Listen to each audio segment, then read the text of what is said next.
All right, there we go.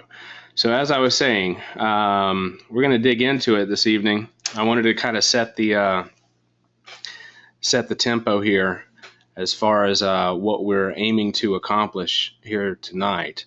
And you're going to be able to leave this particular module, and through the week, I have a little bit of homework, I guess, that I want to provide to you. And it's basically just going to help you get things set up on your end as we start to move into the platform and show how to go ahead and get everything, in line for next week when we really start to dig in on some of the strategy and some of the things that's needed. So first off, just learning how to set up your Amazon professional seller account. I'm going to go into that, kind of give you an idea as to the difference between the individual account and the professional seller account. I know that we have some go-getters here in the group. Have received some emails, throughout the week. And basically, yeah, I mean, a lot of you have already started to dig in, and so that's what you have to do. That's what you got to do is just get out there and get involved in it right away. First thing we're going to need to do is set up our professional seller account. Secondary to that, we're going to learn how to initially set up your dummy listing. Now, you may not have a product at this point, although some of you have been sending some product ideas to me. I think that's awesome. And I'll be speaking with you guys on those this week in detail. I just wanted to kind of give everybody the opportunity to get those, over at the same time.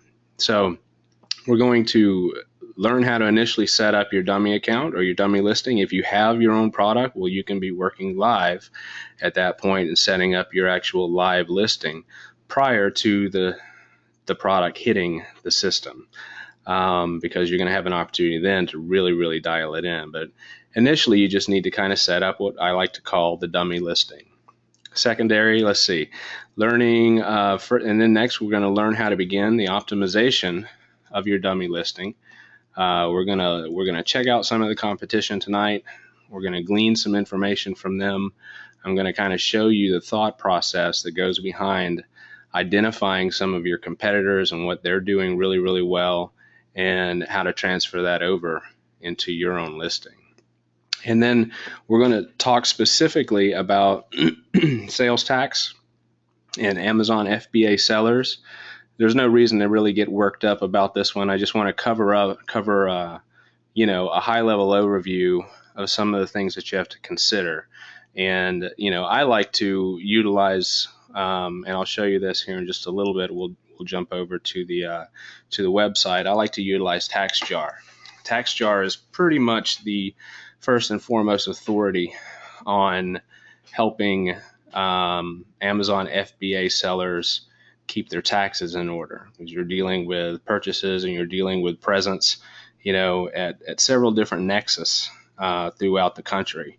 And we'll talk a little bit about that. It can get a little bit complicated, but TaxJar gives you a out-of-the-box solution as well as a ton of resources that you can glean a lot of information from.